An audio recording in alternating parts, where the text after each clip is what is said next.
He ordered the cheapest boxed meal in the store, but when it came time to pay, he realized he was still 10 cents short. Having not eaten all day, he pleaded with the owner to cut him some slack, offering to sing a song for everyone in return. But to his surprise, the owner looked at him with utter disdain, tossed the meal into the dish sink, and would rather throw it away as trash than let him take a single bite. With no choice, he pocketed his coins and left in embarrassment, though his heart was filled with bitterness.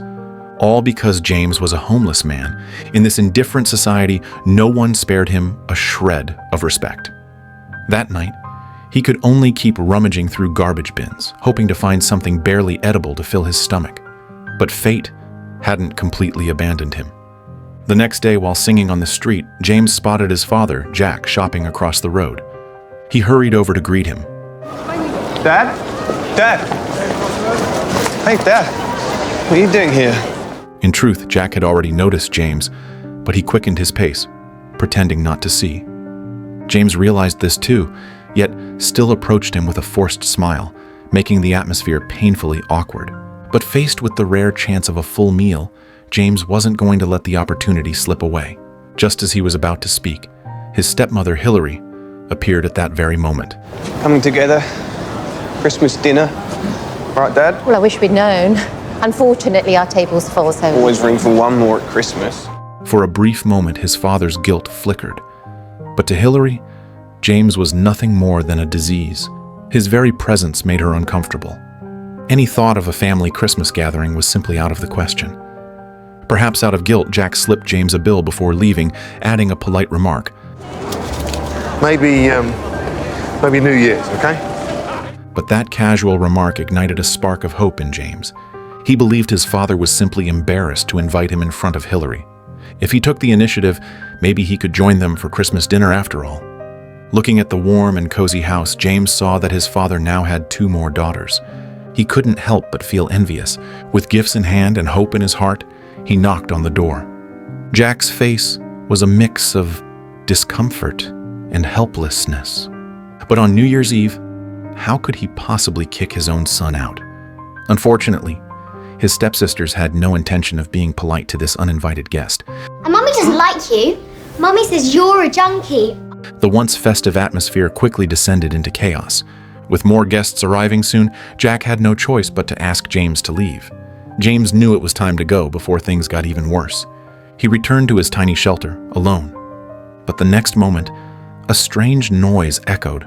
It sounded like someone had broken in through the window. James knew all too well what kind of people lurked around these shelters. In desperation, people could do anything. He shouted loudly toward the bathroom, warning that he was armed and dangerous. In truth, aside from his guitar, he didn't even have a kitchen knife. He could only grab his worn-out shoe as a weapon, cautiously moving toward the bedroom. Yet the noise came again, this time from behind. Without hesitation, James dashed into the kitchen, ready to fight for his life. But as his eyes scanned the room, it was empty. It was all a false alarm.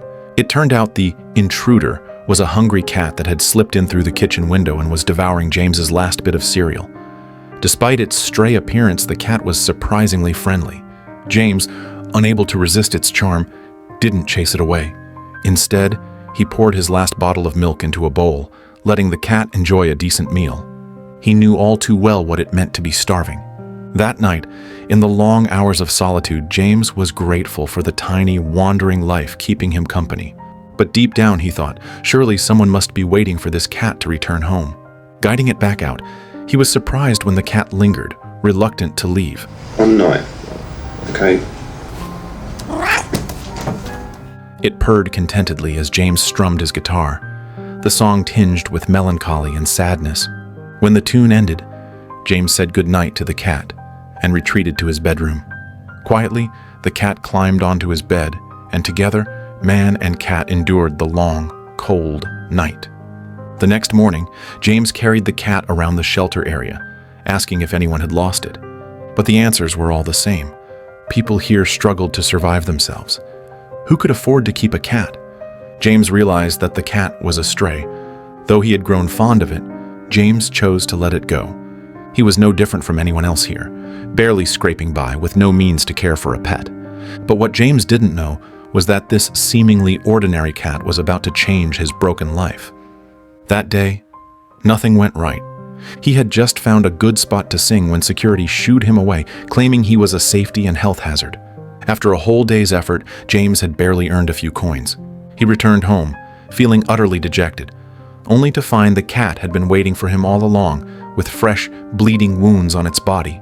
He rushed to wrap the cat in his jacket, but with no one around, he didn't know who to turn to. Wait, I have a hurt cat here.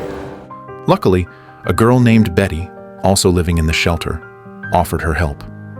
Though she lived there as well, her room was decorated with such care and charm that it didn't resemble the home of someone struggling to make ends meet. After a quick check, Betty confirmed the cat needed a hospital. It sounds expensive. Can you put a price on that? Oh, no, he's not my cat. I mean, I just found him. I think it's like a stray or, I don't know. He is telling me he was put here to be with you. Reading his spirit loud and clear. He came to you for a reason. Knowing James had no money, she recommended a charity veterinary clinic that could treat the cat for free. Betty had many other rescued animals, but ironically, she was allergic to fur despite loving them dearly. In their casual conversation, they gave the cat a name, Bob. James rushed Bob to the hospital, only to find a long line of animals waiting for treatment. He waited for several hours, missing the peak time for street busking, which meant another night of going to bed hungry. Thankfully, even as a charity, the doctors took their work seriously, and Bob cooperated perfectly through his treatment. However, when it came time to get the medicine, James was stuck. The treatment was free, but the medication was expensive. He needed to pay for at least a week's supply or Bob wouldn't recover. James emptied his pockets of every coin he had, begging the receptionist for help, but it was clearly impossible. Left with no choice, he pulled out the large bill his father had given him. Looking at Bob in his arms, James finally handed over the money. But having never owned a pet, James had no idea how to give medicine to a cat. In his panic, not only did he fail, but he almost got bitten by the frightened Bob. Fortunately, in Betty's skilled hands, Bob swallowed the pill obediently. Even his neutering surgery went smoothly. Through Bob, James and Betty gradually grew closer. They began to ask each other how they had ended up here. Betty didn't go into details, but she said she hated addicts the most. There were too many of them in the shelter. How did you end up here? I'm a musician. I write songs and play. Yeah? Yeah, I haven't exactly been discovered yet. James told her his parents divorced when he was very young. At 17, with nothing but a guitar and big dreams, he left Australia for the UK, hoping to pursue music and reconnect with his father. But reality was harsh, and he ended up sleeping on the streets. Though these words were true, James still lied. He was indeed a street musician, but the real reason his father rejected him, why his stepmother avoided him, and why he couldn't hold a proper job was because James was an addict, the worst kind among the homeless. He used substances to numb his failures, pushing away family and work alike. Even though he always said he wanted to quit, whenever his friend Baz brought out that stuff, he couldn't resist falling back into the abyss. The next day, the police found James passed out in an unlocked car, the same place they had snuck into the night before. Baz ran off, leaving James behind. When James woke up again, he found himself staring at a familiar ceiling. This wasn't the first time. His apologies, full of regret and frustration, were words Val had heard countless times. She told James that if it ever happened again, it would cost him his life. Val, a doctor, had never given up on James. Even when everyone else had, she still believed in him, because in his songs, in that patched-up guitar he refused to sell even when starving, she saw a glimmer of hope. Despite his constant relapses, Val helped him secure a spot in a charity shelter. There, James had a soft couch, endless hot water, and finally, a roof over his head. And now, he also had Bob. James told Val everything about Bob and Betty, but Val wasn't pleased. She reminded him that emotional entanglements were dangerous. Too much too soon could throw James off balance. Val was right. What James needed most was stability, weekly checkups and medication adherence. The shelter provided safety, but also temptations. A single lapse could drag James back into the darkness. The next day, James set out with his guitar to busk, but Bob insisted on following him. James grumbled, telling Bob to stay in the complex. He couldn't sing and watch the cat at the same time. But Bob sneaked onto the bus at the last second. Passengers were immediately charmed by the cute cat, reaching out to pet him. Bob, not seeing James, darted upstairs and jumped right into his arms. Left with no choice, James took Bob along to the city center. A kind bus conductor even gave him a shoelace. Using it along with his own, James fashioned a makeshift leash. It was simple, but it symbolized that Bob was no longer astray. To keep Bob from running wild, James let him climb onto his shoulder. Their unique look quickly attracted a crowd. People stopped to pet Bob, take photos, and children were especially drawn to the adorable cat. Because of Bob, street performing turned into a real show, with more and more people gathering around. Unsurprisingly, they earned a lot that day. James and Bob celebrated with a high five. Hunger would be a thing of the past. At that moment, an elderly woman walked over. Mine wouldn't leave my side to his last breath. You got yourself a lifelong partner there. Better friends than people they are. Believe me. Her words confirmed to James that Bob was truly the miracle in his life. All of this was seen by Baz from the shadows. As night fell, James enjoyed the most lavish dinner he'd had in years. He even bought Bob a brand new leash. But the next morning, as soon as James stepped out, he ran into Baz, who had been waiting. Come on, anything. They had a bit of hard lanes, man. James, please. Please, James.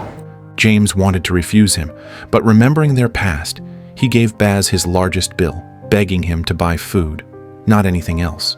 He knew if Baz used the money wrong, it would be his downfall.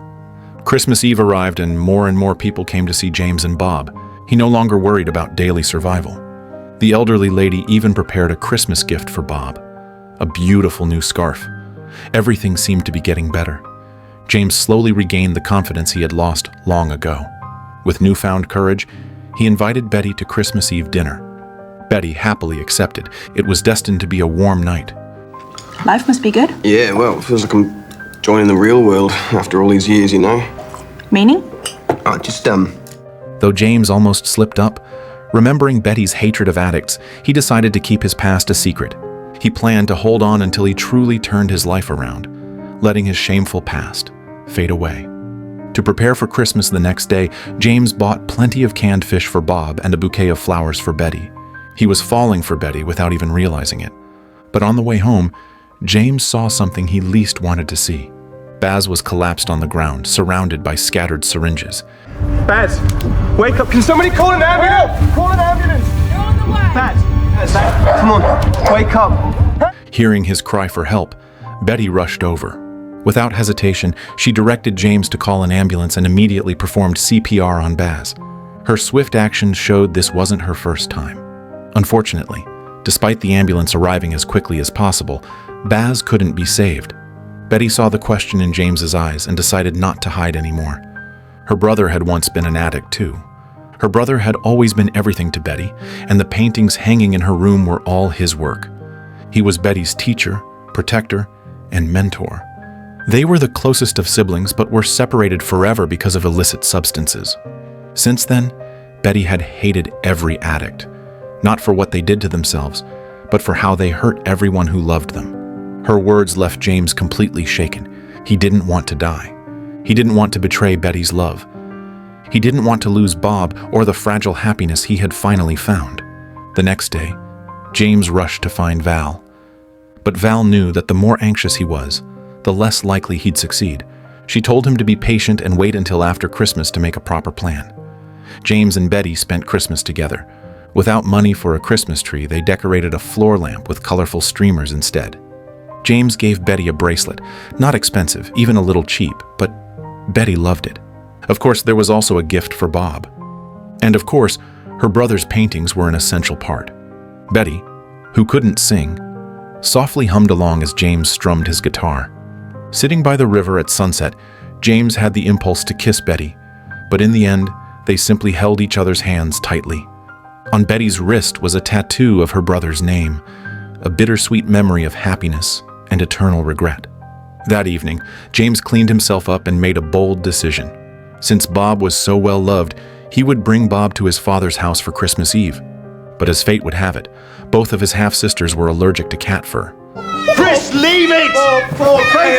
Happy New Year. But she's allergic. I know! The moment Bob entered, their screams sent him running in a panic. In the chaos, James accidentally shattered his stepmother's cherished vase, and the Christmas tree, covered in starry lights, came crashing down. Christmas Eve was ruined by James and Bob, forcing them to leave in embarrassment, but that was only the beginning of James's misfortunes. On New Year's Day, James went back to busking as usual. A large dog approached silently, clearly with bad intentions. James quickly shielded Bob and stepped back, hoping the owner would control his pet. But to his shock, the owner let the dog urinate directly on James's backpack in front of everyone. Even the bystanders couldn't bear to watch, but the thug felt provoked. As the situation escalated, the two sides quickly came to blows, while James could only hold on to Bob tightly. Luckily, the police arrived in time, and neither James nor Bob were hurt. The surveillance footage proved that James wasn't at fault, but because of his status, he was still banned from busking on the streets for 6 months. Yet none of that mattered to James. He only cared if Bob was safe. Without his medication on time, James's emotions teetered on the edge of collapse. He rushed into a pharmacy, gulping down his pills desperately, unaware that Betty was standing behind him. When he turned around, James froze. Betty knew exactly what kind of pills those were. Around addicts, I told you that. It's too much. I can't do it, and I wasn't shading the truth. James explained that he lost control only because he wanted to protect Bob. He had to get back to Bob immediately. But he missed the point. Without busking, he had no income. How would he survive the next 6 months? To get through the coming days, James found a job selling newspapers at a street stand through Val's recommendation. The job had only one rule: never sell papers on someone else's turf or he'd be fired immediately. As it turned out, Bob was James's lucky charm. Whether busking or selling newspapers, the unique sight of a man with a cat on his shoulder attracted people instantly. For just a small amount of money, passersby could take a photo with Bob and get a free magazine. Who could resist? One day, a reporter noticed James and Bob snapped a photo, and their story made the news. But James's fate was never smooth. The old-timers at the newspaper stand envied his success. One day, as James passed by their territory, Bob's fans eagerly came up for photos, asking to buy a magazine. James, knowing the rules, kindly asked them to purchase from the stand's regular vendor. But the fans didn't care, slipping money into James's pocket anyway. That was all the excuse his rivals needed. Though the supervisor knew the real story, she had to make an example of James to appease the old staff. And so, James was banned from selling papers for another month. Trouble kept piling up, and James lost all sources of income. With no other choice, he had to ration the little food he had, sharing a single can with Bob. 3 meals became 2, sometimes only 1, and on some days, nothing at all. Occasionally, he would find a few coins in a phone booth or line up early to receive a charity meal, but the coins kept getting fewer and fewer. A month that used to pass in a blink now felt endlessly long. If it were just him going hungry, James could endure it.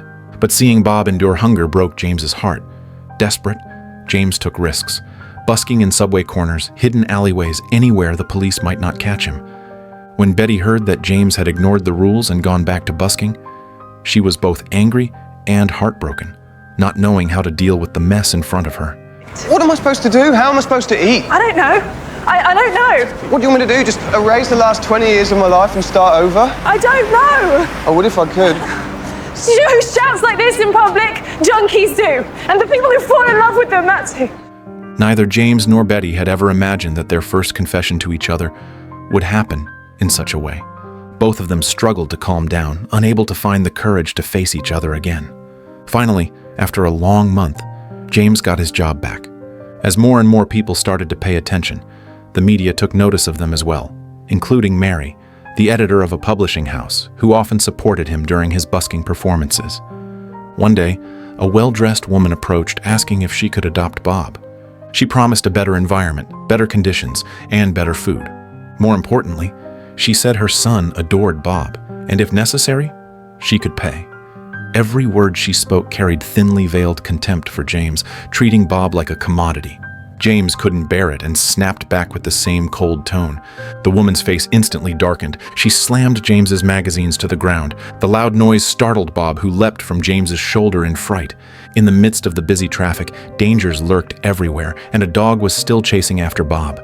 James rushed to stop him, but was a step too late. This city was too big. James searched everywhere, asking around from day to night, but Bob was nowhere to be found. Val advised James not to be alone during this time, Losing control could drag him back to his old ways. She also told him to prepare for the possibility that Bob might never return. After all, some things in life appear out of nowhere and vanish just as suddenly. In the following days, James couldn't bring himself to work. He was restless, and the temptations outside seemed to be calling out to him. One night, lost in a daze, James approached those familiar dangers, tempted to drown out his pain. But at the last moment, he stopped. A ginger cat. Have you seen it anywhere? He almost fell back into the abyss. When he returned home and looked back, there was Bob, waiting patiently. The miracle of reunion moved James deeply.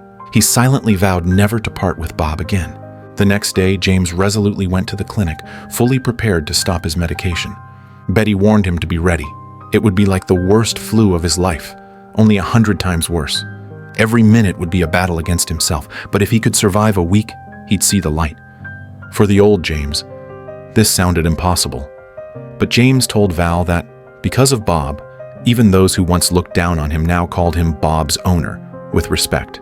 No one had ever called him Sir before. Bob had shown him another side of life.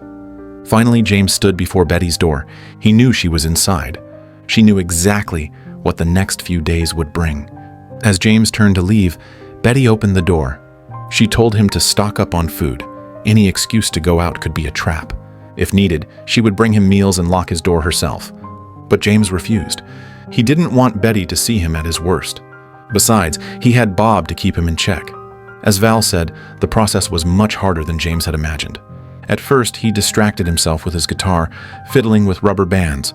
But unlike internet or alcohol addiction, this was not just a mental struggle.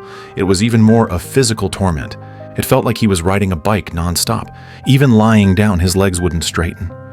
His body and mind teetered on the edge of collapse with constant nausea, vomiting, and hallucinations. His senses dulled. Hot or cold, he couldn't tell the difference. In addition, there were the uncontrollable wails, as if consumed by raging fire, yet also like drowning in a deep, endless abyss. Even as James, half-crazed, threw things at the walls, Bob stayed by his side, watching quietly. His silent presence was both a companion and a constant reminder. Then, on an ordinary morning, James woke up. The sunlight that day felt different, warmer, brighter. With Bob curled in his arms, James lifted his head and saw a new glimpse of life. Val was proud of him. They hugged tightly. Perhaps Val too carried unspeakable pain deep inside, which was why she devoted herself to this special kind of work. But James had finally found his way through the fog. He wanted to share the good news with Betty, but found a moving truck parked outside her home. Going home for a while. Right. I can't stay here. It stopped my life. It was my brother's and I need to move on. Betty was genuinely happy for James, thanking him sincerely, because it was James who had helped her walk out of her own shadows. James was afraid this goodbye might be their last. Before parting, Betty gave him a handmade gift. She also gave James her home address and phone number, letting him know he was always welcome to visit her. The third person James wanted to see was his father. He had no other requests. He simply wanted his father to know and to apologize for the past. Unexpectedly, his father's eyes filled with tears. He pulled out a worn, yellowed photo from his wallet. It was a picture of James as a child. The photo was crumpled, creased from being carried for years. I didn't give up on you. I'm the one who needs to apologize. No, Jack, what are you doing out there? I'm talking to my son and my grandson. Soon after, Mary approached James with a proposal. They planned to publish a book telling the story of James and Bob, an almost impossible miracle meant to inspire and heal others facing hardships. In the winter of 2012, a street cat named Bob became a global sensation, selling over 1 million copies and being translated into 25 languages. From that moment, James and Bob no longer had to perform on the streets.